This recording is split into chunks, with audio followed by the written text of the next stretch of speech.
Christmas প্রায় চলেই এলো আর ক্রিসমাস মানেই বিভিন্ন রকমের কেকের সমাহার। প্রত্যেককে জানাচ্ছি ওয়েলকাম। আমি সুদেশনা ঘাটাক্স কিচেনে। আজকে তোমাদের সঙ্গে শেয়ার করব ভ্যানিলা ফ্রুট পাউন্ড কেকের একটা সিম্পল রেসিপি। এটা একটা টি টাইম কেকের রেসিপিও বলতে পারো। কেকটা বানাতে আমি আজকে 4টে ডিম ব্যবহার করব।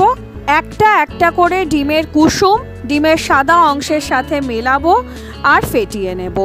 এতটা ফোম আমাকে বানাতে হবে যে আমি কিছু যদি ড্রপ ফেলি কিছুক্ষণ থেকে তারপর সেটা বসবে ততটা পর্যন্ত।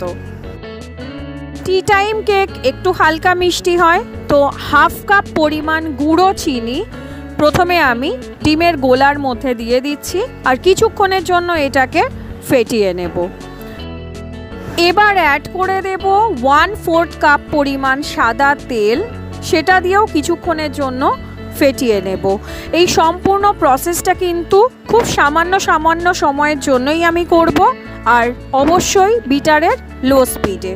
দিয়ে দিলাম 2 টেবিলস্পুন পরিমাণ ভ্যানিলা এসেন্স। ভ্যানিলা এসেন্স দেওয়াতে ডিমের কোনো আষ্টে গন্ধ আসবে না আর কেকটার ভেতরে দারুণ সুন্দর একটা সুগন্ধ চলে আসবে। এখানে নিয়েছি 1 কাপ পরিমাণ ময়দা। 2 থেকে 3টে ভাগে ময়দাটাকে আমি ডিমের এই গোলার মধ্যে মিশিয়ে নেব। এই কাজটা কিন্তু বিটার দিয়েও করা যায়, কেন কি পাউন্ড কেকের ক্ষেত্রে বিটার ইউজ করলে কোনো রকম অসুবিধা হয় না, কিন্তু আমি এখানে স্প্যাটুলা ইউজ করছি, তোমাদের নিজস্ব চয়েস। অ্যাড করে দিলাম 1 টেবিলস্পুন পরিমাণ বেকিং পাউডার, হাফ টিস্পুন পরিমাণ baking soda. Cut and fold মেথডে পুরো জিনিসগুলোকে মিশিয়ে নিয়েছি আর অ্যাড করে দিচ্ছি কিছুটা টুটি ফ্রুটি, কাজু আর কিশমিশ। এবার এগুলোকেও খুব ভালো মতন কিন্তু মিশিয়ে নেব। একটা স্কোয়ার টিনের মধ্যে আমি দিয়ে দিয়েছি এখানে বেকিং পেপার আর তার মধ্যে একটু উঁচু থেকে আমি কেকের ব্যাটারটাকে দিয়ে দিলাম। 2 থেকে 3 বার ট্যাপ করে নেব, এতে করে এয়ার বাবলস থাকলে সেগুলো ব্রেক করে যাবে। কিছুটা টুটি ফ্রুটি আর ড্রাই ফ্রুটস একটু ময়দা মিশিয়ে ওপর থেকে ছড়িয়ে দিলাম, এতে করে কেকের ওপরটা দেখতে ভালো লাগবে।